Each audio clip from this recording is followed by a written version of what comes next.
all of you for having conferred to me this heavy responsibility of being the party leader of ODM. I am fully aware that this process was initiated by this committee of the National Executive Committee. And I know that the confidence you gave to me, you knew was not easy. But I will try my best. I will work with all of you, and we shall try our best to move on and promote our party from strength to strength.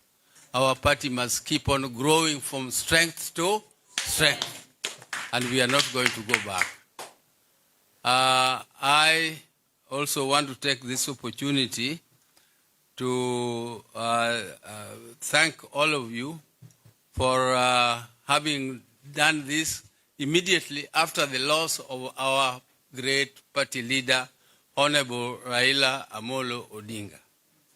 That was my brother, that was my friend, that was my comrade, that was my confidant, and I still don't even feel that he is not there.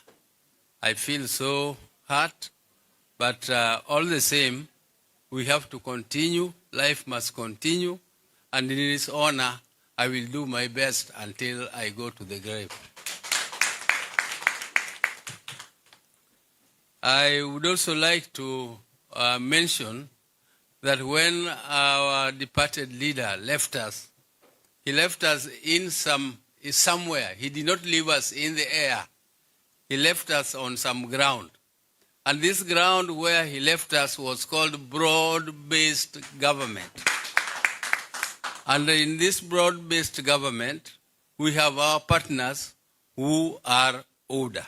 Those are our partners with whom he left us, and we are continuing to plow and work hard to fulfill the commitments and the arrangements which brought us together. And one of them is implementation of the 10-point agenda, which we must follow meticulously and make sure that they are implemented to the letter as agreed. This is one of the things we agreed, but as a party, we have also agreed in the previous Central Committee meetings and also in our National Delegates Conference. We agreed that as a party, we are not in a hurry to say 1 term, we are not in a hurry to say 2 term. We are strengthening our party to prepare ourselves for negotiations. First, we start with our current partners, and as we move on, if we don't agree, we move on to discuss with other formations which are there. Or if there is no agreement with any, we go it alone as ODM. I think that is the position of the party, and I'm very happy with it. That is what we have been pursuing, even though some members and honorable members of the executive, I am not very happy that when we pass resolutions here, some of the members of this committee, some of the members of the Central Committee, who are policymakers of this party, go out to say exactly the contrary of what we have agreed in committees. It is okay if other members of our party exercise democratic right to say what they like. But really it is not right for me as a party leader to go out and shout what was not agreed and what is my own personal view, and I go and say that it is my democratic right. If it is your democratic right, then there is chaos in the country. We cannot, democracy does not mean chaos. Democracy must have some discipline.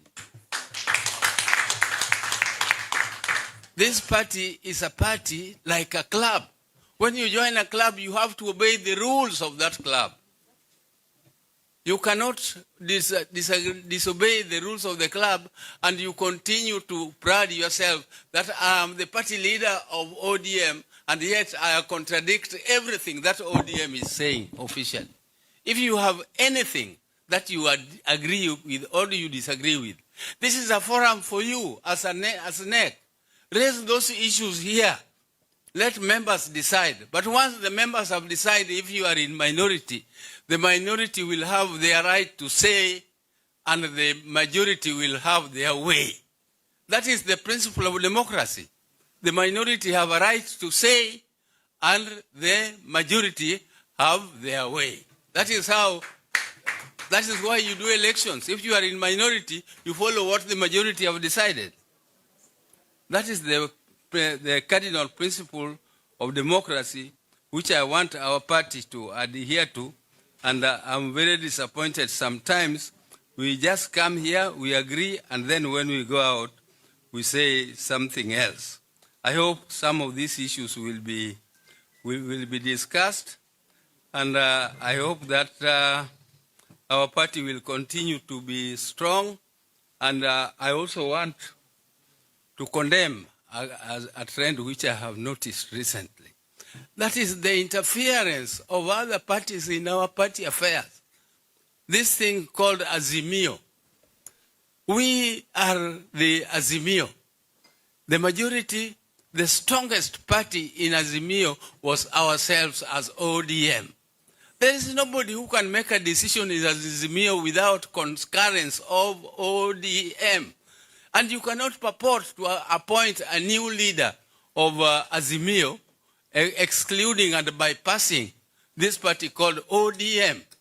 If the ODM has not agreed, then there is nothing like a resolution of Azimio. And in fact, Azimio was dead when ODM left it. We left it a long time ago. It is only a formality which we have not performed and which we are going to perform very soon. We are going to exit that moribund organization called Azimio. So somebody should not be floating something which is moribund, he knows he is dead, and you are raising the dead from the grave. We are going to move out of it. I want to end there. My brothers, I was just making an opening speech. I was not here to make a lecture. But I hope that members will discuss freely, will discuss without any restrictions, and we shall make necessary resolutions as we go on. And I thank you all for listening to me. Thank you very much. Thank you, Party Leader. Now, may I request